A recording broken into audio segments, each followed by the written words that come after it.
बिस्मिल्लाहिर्रहमानिर्रहीम। अस्सलाम वालेकुम नाज़रीन, मैं हूँ शुजात नेमन और आज PSX के हवाले से आपकी खिदमत में अपना तज़िया लेके हाजिर हुआ हूँ। तो दोस्तों, वीडियो को स्टार्ट करने से पहले मेरा channel Shujaat Neyman PSX analysis को सब्सक्राइब करें एंड बेल आइकन पर प्रेस करें।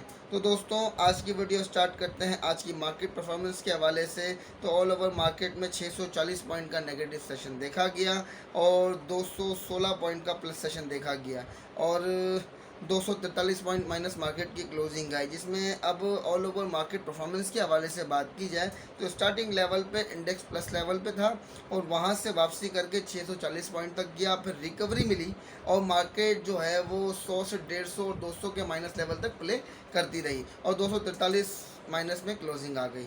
और उस सूरत में अब जो कल रात के वीलॉग में आपसे ये कहा था कि भाई शॉर्ट टर्म ट्रेडर और इंट्राडे वाले ट्रेडर दोनों के बारे में बात की थी कि अगर शॉर्ट टर्म ट्रेडर एक दिन पहले माल ले जाते हुए तो नेक्स्ट डे सुबह उसको प्रॉफिट टेकिंग करने का मौका मिलेगा और इसके बाद दोबारा फिर नीचे जब मार्केट वहाँ से थोड़ा सा अगर अपर लेवल पे जाके नीचे आती है तो वो दोबारा बाइंग करके रिकवरी भी ले सकेगा। और उस शॉर्ट टर्म ट्रेडर के लिए एक दो दिन जो माल लेके रखते हैं और प्रॉफिट टेकिंग करते हैं उनके लिए ये एग्जैक्ट जो है वो 80% मैंने आपको जैसा कहा था अल्हम्दुलिल्लाह वैसा ही परफॉर्मेंस रहा। और इंट्राडे वाले के लिए भी यही चीज़ कही थी, लेकिन फ़र्क ये था कि इंट्राडे वाला अगर मैंने कहा था प्लस लेवल पे सुबह सुबह मार्केट रहती है तो और ऊपर भी नहीं जा रही है तो उसका काम नहीं है कि उस लेवल पे वो बाइंग करे, वो वेट करे कि कहाँ मार्केट जो है या तो लाव हो जाती चलना शुरू हो जाए वहाँ से तो बाइंग कर ले, या तो अगर नीचे आती तो वेट करे। लेकिन वही मार्केट सुबह 200 के लेवल के बाद वापसी कर गई थी और इंट्राडे वाले का काम था वो सिर्फ वेट करे। लेकिन यही कहा था कि जहाँ पर भी डिप पे रिकवरी मिले वहाँ बाइंग करके वो प्रॉफिट टेकिंग बड़े आराम से कर लेगा और सेम यही परफॉर्मेंस रहा मार्केट का कि वहाँ से मार्केट 640 पॉइंट तक आने के बाद रिकवर होना शुरू हुई और आहिस्ते से 300 400 फिर 200 इस तरह करते पहले 300-400 के लेवल में खिलाती रही है, फिर 200 के लेवल पे आ गई। तो उस सूरत पे अगर वहाँ 600 और 550 500 के लेवल भी इंट्राडे ट्रेडर बाइंग कर लेता तो उसको थोड़ा सा अर्निंग का मौका मिल जाता। इस पोजीशन में लॉन्ग टर्म वालों की बात की जाए तो लॉन्ग टर्म वालों के लिए यही था जो कि पीछे से नुकसान भी बर्दाश्त करते हुए आ रहे हैं और माल जिन्होंने संभाला हुआ है तो उनके बारे में बात की जाए तो उनको मैंने कहा है कि या तो अगर नॉर्मल मार्केट प्ले हो तो ना छेड़ो, लेकिन अगर मार्केट में फ्लक्चुएशन हो तो गोले बना के कम से कम अपनी बाइंग एवरेज को कंट्रोल में करें ताकि थोड़ा थोड़ा नफ़ा भी मिलता रहे, वो लॉस में एडजस्ट होता रहेगा। और अगर 2-3 रुपये ऊपर मिल जाए तो इतना लॉस हुआ है तो वहाँ अगर 5-6 रुपये बचाने तो वो 2-3 रुपये अगर ऊपर भी माल मिल जाता है तो वो चांस लिया जा सकता है, क्योंकि उस गोले से ये बेनिफिट मिलेगा कि 5 और 6 रुपये का फ़र्क मिल जाएगा शेयर्स के अंदर। तो अगर 4 गोले बनाए उसमें से अगर 1-2 रुपये का अनफेवर हो भी गया तो 3 अगर 4 रुपये के सक्सेसफुल भी रहे ना तो भी 12 रुपये का, 2 रुपये लेस करके 10 रुपये का लॉस तो बच जाएगा। ऐसी मार्केट में अगर मुस्तकिल लॉस हो रहा है, मैं तो कह रहा हूँ लॉस बचाना है, अगर पोजीशन नहीं छोड़नी तो ये भी उन भाइयों के लिए जो नहीं छोड़ना चाह रहे पोजीशन, तो कम से कम लॉस तो बचा लें, उनके लिए ये बात कही थी। और इसके अलावा अब बात की जाए शेयर्स के हवाले से कल की आज की मार्केट में तो यूनिटी फूड का परफॉर्मेंस भी अच्छा रहा आज की मार्केट में। और 48 पैसे माइनस की क्लोजिंग आई है और ये 27.90 तक लो ले गया था, वहाँ से रिकवरी मिलके 29 रुपये 31 पैसे पे क्लोजिंग आई है। स्टार्टिंग लेवल पे ये जब अपर लेवल पे माइनस से के लेवल पे खेलता हुआ जब ये नीचे गया है तो वहाँ पर वेट किया जा सकता था बड़े आराम से शॉर्ट टर्म ट्रेडर को भी और इंट्राडे वाले को भी, क्योंकि 27.90 के बाद ये मुस्तकिल 28 में खिलाता रहा है और उस लेवल पे अगर 28 रुपये 20-30 पैसे भी बाइंग की जाती तो 40-50 पैसे का गोला बन जाता है, जिसमें ज़्यादा बर्दाश्त होगी उसे 60-70 पैसे 80 पैसे का गोला भी बना लिया होगा। और FFL की बात की जाए तो 22 पैसे माइनस बंद हुए भाई और इसके अंदर इतना फ्लक्चुएशन नहीं था, लॉन्ग वाले भी नहीं छेड़ते तो मसला नहीं था, शॉर्ट टर्म ट्रेडर के लिए भी इतना इसके अंदर गेम नहीं था, 15-20 पैसे का जो है वो गेम कर लेता, कोई इतना हौसले से तो कर लेता। और बाकी रिफाइनरीज़ की बात की जाए तो 166 रुपये 50 पैसे का ATRL ने लो लगाया और 173 रुपये और 13 पैसे की क्लोजिंग आई। स्टार्टिंग लेवल पे ही माइनस चला गया देखें आप। तो जब कोई भी आइटम सुबह सुबह इतना नीचे जाएगी तो थोड़ी बहुत तो रिकवरी का चांस होता ही है ना। या तो फ्लोर से अगर एक मिसाल के तौर पे फ्लोर से अगर 2 रुपये नीचे है और ऊपर देखने के एक तो 6-7 रुपये माइनस के कवर होंगे और अगर प्लस हो जाते तो वो अलग है।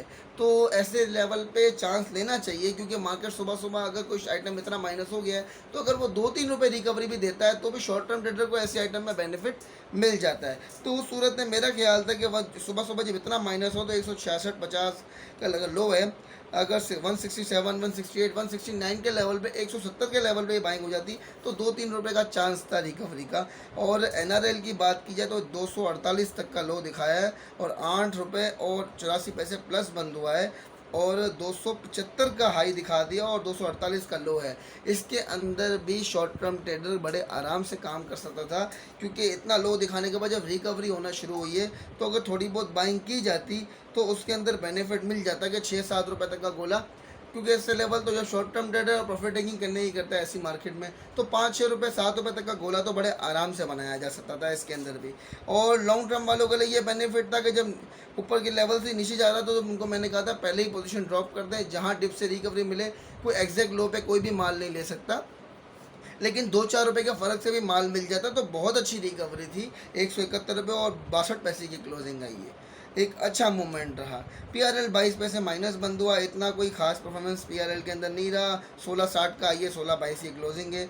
टेक्नोलॉजी पे अब आ जाते हैं तो भाई टीआरजी 126 रुपये और 21 पैसे की क्लोजिंग है, 3 रुपये 58 पैसे माइनस बंद हुआ है और 121 रुपये तक का लो लगा दिया है। तो वहाँ से देखें 126 तक की क्लोजिंग आई है। इसके अंदर भी डिप के लेवल पे शॉर्ट टर्म ट्रेडर काम कर सकता था, 2-3 रुपये तक की गुंजाइश थी। और लॉन्ग टर्म वालों के लिए वही पॉलिसी जो आपको बताइए कि भाई अगर गोला बनाएंगे तो आपका लॉस बचेगा, नहीं तो लॉस में तो वैसे भी खड़े हैं जिन्होंने माल नहीं बेचा और नहीं बेचना चाहते। हमारा मशवरा नहीं होता, लेकिन जो पोजीशन में उस सूरत हाल में बात कर रहा हूँ कि हर तरह के लोगों के व्यूअर्स के एसएमएस आते हैं, तो उस सूरत में हर किसी को भी रिप्लाई भी करना होता है ना कि अब अगर जो लॉन्ग टर्म वाला है, जो फ्रेश बायर है मिसाल के तौर पे, तो उसके लिए यही है कि भाई वो इस लेवल पे थोड़ा थोड़ा करके जमा करे, वरना थोड़ा सा वेट कर ले अभी, क्योंकि मार्केट पूरे तरीके से मजबूत नहीं हुई है। लेकिन जो माल संभाल के बैठा है उसे भी तो राय चाहिए, तो उस हिसाब से वो अगर माल संभाला हुआ है तो कम से कम गोले बजा के अगर ताकि मार्केट और लेस कर जाती है तो मज़ीद लॉस ना हो। और नेटसोल 101 रुपये 16 पैसे की क्लोजिंग है, 97.50 का लो दिखा दिया इसने। तो इसके अंदर तो खैर 3-4 रुपये 4 रुपये तक का गेम देखा गया। शॉर्ट टर्म ट्रेडर ना भी काम करे तो 1-1.5 रुपये तक का ही काम था, इससे ज़्यादा को तो उसके अंदर नहीं देखने को मिला। सीमेंट सेक्टर ऑल ओवर देखा जाए तो अच्छा परफॉर्म किया है आज। और चिराट देखिए 5 रुपये 62 पैसे प्लस बंद हुआ है और 139 का इसका लो है, 146 रुपये 90 पैसे का हाई है। शॉर्ट टर्म ट्रेडर भी 2-3-4 रुपये तक का गेम कर सकता था इसके अंदर। और लॉन्ग टर्म वाले जो लॉसेस में बैठे हुए हैं इसकी बाइंग में, तो उनको मेरे ख्याल थोड़ी थोड़ी रिकवरी मिलना शुरू हो गई है।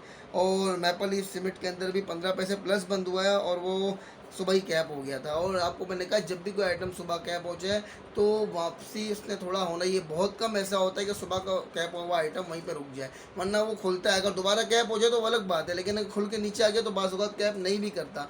तो अगर जिसने एक दिन पहले बाइंग की है तो उसका काम है उस लेवल प्रॉफिट टेकिंग करे और वेट करे, और जाते हुए भी कैप ही है तो दोबारा अपना माल ले ले भाई, फिर ये तरीके का। लेकिन चांस तो लेना पड़ता था कि नफ़ा तो पक्का हो जाए। अगर वो वहाँ से 2 रुपये नीचे आ जाए तो आपका नफ़ा तो गया, बेसिकली जिस लेवल में बाइंग थी उसी पे आ गए, तो 2 रुपये कम से कम मिल तो जाते हैं। माल नीचे लेने का चांस हो जाता है, अगर नहीं मिलता जाते हो तो फिर कैप पे ले लो, कमीशन जेब से बढ़ जाएगा। इतना चांस तो लेना पड़ता थोड़ा नफ़ा कमाने के लिए।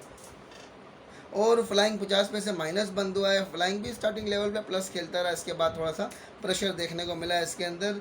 और शॉर्ट टर्म ट्रेडर 40 से 50 पैसे तक की गेम कर सकता था इसके अंदर। पाइनर समेत 1 रुपये 10 पैसे प्लस बंद हुआ है और इसके अंदर शॉर्ट टर्म ट्रेडर के अंदर 2-3 रुपये तक की गुंजाइश थी कि इसमें काम हो सकता है। मोटर्स के अंदर मैंने यही कहा है, जो लॉन्ग पोजीशन वाले लेके बैठे हुए थोड़ा सा वेट करें, अभी रिकवरी नहीं मिल पा रही, ऑल ओवर मार्केट इतनी स्टेबल नहीं है। और जब तक स्टेबल नहीं होती और आपने माल छोड़ना भी नहीं है तो उसका तरीक़ेकार ये है कि बहुत ज़्यादा अगर तेज़ी से नीचे की तरफ जा रहा हो तो पहले बेच के नीचे उठा ले जा, 2-4 रुपये बच जाए, नहीं तो इतना ज़्यादा नहीं टूट रहा और ज़्यादा फ्लक्चुएशन नहीं है तो वेट कर लें। और जिन भाइयों ने पोजीशन रखनी है ये बात उनके लिए है। और फ्रेश बायर को मेरे ख्याल है अभी, क्योंकि मोटर्स के बारे में काफ़ी भाइयों ने पूछा है, तो उनके लिए यही कहना चाहूँगा कि फ़िलहाल थोड़ा सा वेट कर लें। और अगर बहुत ज़्यादा जल्दी माल लेने की तो थोड़ी थोड़ी करके बाइंग करें, एकदम माल अभी ना लें, पहले पूरी मार्केट मजबूत हो जाए इसके बाद काम करें। इंशाल्लाह जब पुराने रेट नहीं रहे और ऊपर वाले नहीं रहे तो ये भी रेट्स नहीं रहेंगे, दोबारा रिकवरी मिल जानी है। लेकिन जब तक मार्केट स्टेबल नहीं होती थोड़ा सा वेट करना चाहिए। और ऑयल एंड गैस सेक्टर में भाई एचटीएल और ओजीटीसी दोनों माइनस बंद हुए हैं, लेकिन ऑल ओवर इनके अंदर अच्छा परफॉर्म दिखा सकता है आगे।